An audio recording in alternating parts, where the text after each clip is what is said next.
So right here is what I'm going to use to get my setup going for this weekend.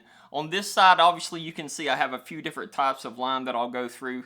Here I have a few packs of worms and some crawdads that I'm going to use. I really hadn't had a lot of luck with the crawdads, but I'll at least show you what I'm going to use. Then on this side I have the different jigs and sinkers slash hooks that I'm going to be setting up. I'll go through each of these separately and let you know what's going on.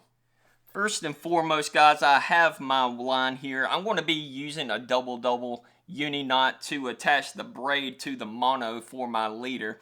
As you can see, I have a 15-pound spider wire as well as a 15-pound super braid. They didn't have this brand in stock last time when I went to set up, so I went ahead and grabbed this spider wire to set up my first reel for the last fishing tournament. But this time I'm going to finish using this and then switch over to this. As you can see, I have my 8-pound Vanish and also have a pack of 6-pound Trilene. It was on sale at Cabela's, so I went ahead and grabbed this. Now, obviously, we're only making leaders, so I should have plenty of line, but I did set up a crappy reel last week as well, so I may not have that much on there. Now, if you need any information on how to tie a double uni knot, do like I did, go out to YouTube and just Google it. I'll put the video down in the details below of what I actually use to help you out. Next, you can see we just have our basic hooks. I have some of the normals and some of the wobble heads here, and also some of the ones that are supposed to keep you out of the grass. Now, I'll go ahead and be honest, last time I ran out of wobble head jig heads when I was out there, so I had to switch over to these normal ones. I didn't have enough weight to actually get the bait out to where I wanted on a few casts, so I had to go ahead and attach some of these weights on top of the line. That way I could actually get out the distance that I needed. This time I'm hoping I bring enough wobble heads and some weighted jig heads. That way I don't have to worry about adding that extra weight. So this time I did pick up a pack of 3 of these weighted hooks. They actually have the weight built into the hook instead of the jig head, which is supposed to give you a little bit more weight when you're actually trying to cast the bait without needing the extra weight on the line itself.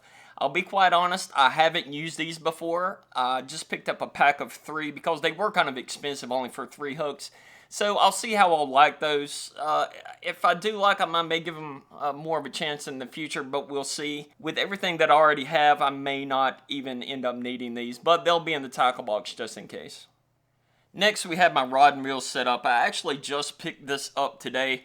I wanted to buy another bait caster just to see if I could customize something that I liked a little bit better than the combo I used last time. This time I'm going with a cheaper outer trail bait caster just to see how I like it with this 7-foot rod. This is just $35 Shakespeare Excursion that I picked up at Walmart. Again, I'm not really going really expensive until I find something that I'm really comfortable with. As you can tell, it is straight off the pack. This actually wasn't part of a combo, and it was really the only bait casting reel they had there. So, you know, honestly, if there are fish in the area, it should be good enough for me, so we're going to give it a try.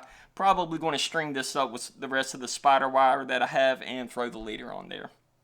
I must say, taking it out of the pack and just feeling the reel itself and the weight of it, it does feel really light just due to the material that it's made out of.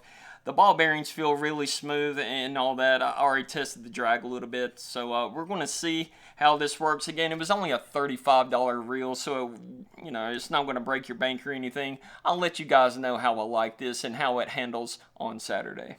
This is a 6.5-foot ugly stick with a regular Shakespeare reel open face on there. This was a combo. Again, it was something really cheap. I wanted to have a 6-foot, a 6.5, and a 7-foot rod on the boat when I go out this time. So I figured I would have a 7-foot and a 6-foot bait caster. And then I would have this one just laying in the bottom in case I want to switch bait really quick. This one can be ready to go without me having to spend any real time switching bait. Last but not least, this is my Abu Garcia that I picked up a few weeks ago. It actually did fairly well. Unfortunately, as you can see here, I lost the tension knob into the lake when I was adjusting it. It was a little tight, so I was loosening it up a lot just because of the fresh braid on the reel. And I loosened it up a little bit too much, and as I was casting, it fell directly into the lake. So I've been having to compensate while I'm casting with this rod and reel. I did bird nested, and I was able to finish it with it last time we were bass fishing, but I'm just going to have to get used to it. It is a decent combo that I picked up though for only $55. So it is a Abu Garcia rod and reel. This is only a 6-foot rod, so it is kind of difficult to get the bait out there unless you have something heavy on it. But all in all, it did really well for the first time I've used it, and fingers crossed it lasts all summer and a lot longer than that.